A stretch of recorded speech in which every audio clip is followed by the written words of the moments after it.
एकैछिन हाम्रो माननीय वडा अध्यक्षजीको कुरा सुनौँ है। उहाँले चाहिँ के भन्दै हुनुहुन्छ त? जनप्रतिनिधि साँच्चीकै तपाईँ जनप्रतिनिधि हो? वडा अध्यक्ष जनताले प्रतिनिधि वडा अध्यक्ष हुन ठिक छ। वडा अध्यक्षको मतलब के हुन्छ?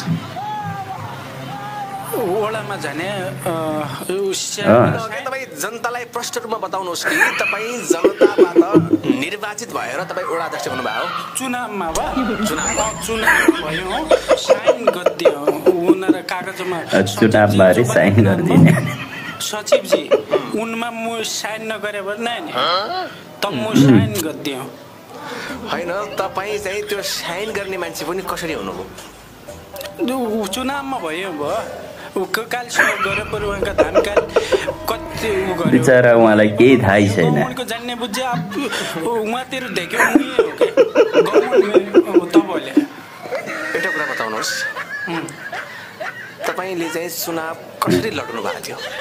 लडे काहीँ नै एक तल्ला भगवान होइन, तपाईँले लडेका नै लागि तपाईँलाई त मान्छेले भोट दिएको होला नि। मुलाई नै दियो हो, अनि स्कुलमा दियो, स्कुलमा गर्यो, स्कुलमा गर्यो अरे स्कुल। अध्यक्षज्यूको नेपाली प्रश्न छैन। कसरी हुनुभयो तपाईँ वडा अध्यक्ष? कसरी हुनुभयो त? भोलिका दिन पदभार गर मुलाई वडामा लग्यो, गोका लग्यो, धानका लग्यो, मुलाई गरायो, मु यता बोलायो, मु निको गर्लो गाउँमा निको गर्लो निको गर्नु सुरु गर्यो। तपाईँले चाहिँ चुनाव अघि म वडा अध्यक्ष हुँदैछु नेपाल जे गर्दा पनि हुन्छ।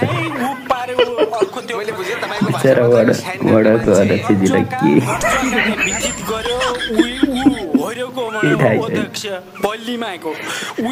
यस्ता मान्छेलाई वडाको अध्यक्ष बनाएर नि हुन्छ?